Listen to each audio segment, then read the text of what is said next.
For many English learners, speaking is the most difficult part of the language to master. To improve your speaking skills, you need to be able to practice with other English learners or English speakers. One way to do this is by joining or starting an English club. In today's education tips, we discuss how English clubs can be helpful to your language learning process. This is part 1 of a 2-part series on English clubs. In this episode, we offer advice for how to start and organize an English club. In next week's episode, we will suggest some fun and educational activities for your club. There are many reasons why English clubs can help learners of all ages and levels improve their English. The most important reason is that they offer learners a chance to practice English by actually speaking it. There are other advantages too. English clubs are less formal than a classroom setting. Many learners find them more fun than usual English classes. They also let learners practice English in more real-life situations. This can increase a learner's desire to practice and learn on their own. Bonnie Norton and Ernst von Glasersfeld are learning theory experts. They say that using a language in authentic situations is very important for learners. So is being motivated to practice and improve, they say. Now that you understand some of the benefits of an English club, let's discuss how you can create your own club. The first step in starting an English club is to find club members. There are different ways to do this. If you are a teacher creating the club for your students, then the easiest way is to put up signs in classrooms advertising the club's first meeting. You can also pass around a sign-up sheet in classes. If you are trying to start a club at your place of work, you can advertise your club by sending an email around to coworkers. You can also put up signs about the club around the workplace. If your club is open for anyone to join, you can use the internet to find members.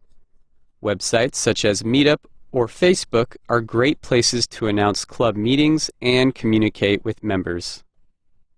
Next, you must find a place for your club to meet. This step is very important. The location of your club will affect how many people come to your meetings.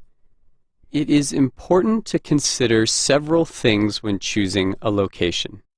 First, how easy is it for members to find and get to the location? It is a good idea to find a central location that is easy to get to. Otherwise, members may slowly stop coming. Second, it is important to find a location that is safe. You want your members to feel comfortable as they are arriving and leaving. If you are a teacher, the easiest location is probably in a classroom or another room in the school building.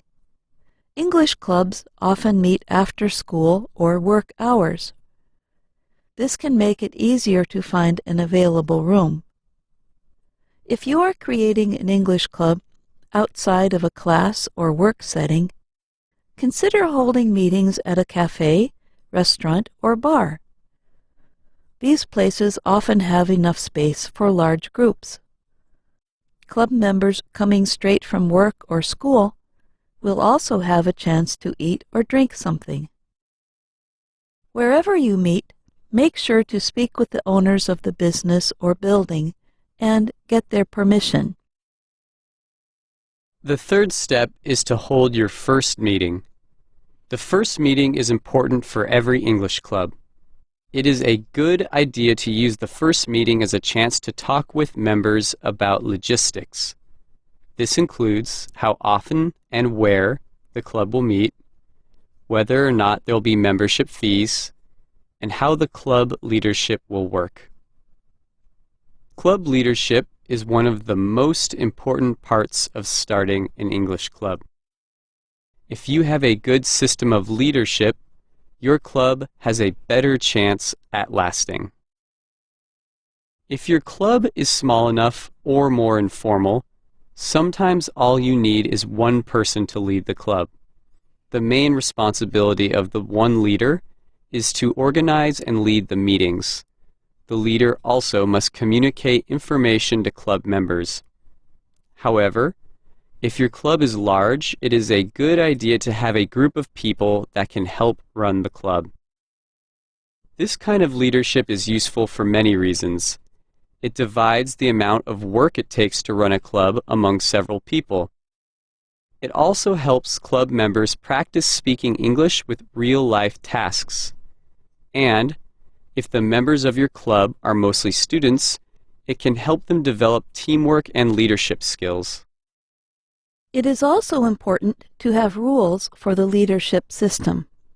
For example, how long will club leaders hold their positions?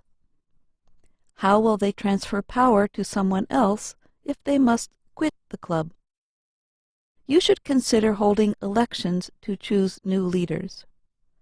Whatever leadership system you choose, the goal of an English club remains the same: to keep your club members motivated to continue participating. So club leaders should not try to do everything themselves.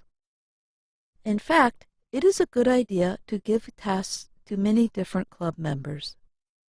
This makes the members feel important.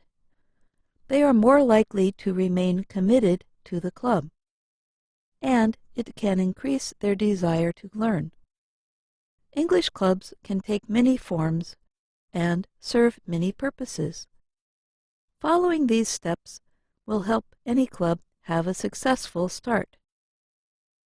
Join us next week as we talk about fun and creative activities to do with your newly formed English club. I'm Jill Robbins. And I'm Phil Deerking.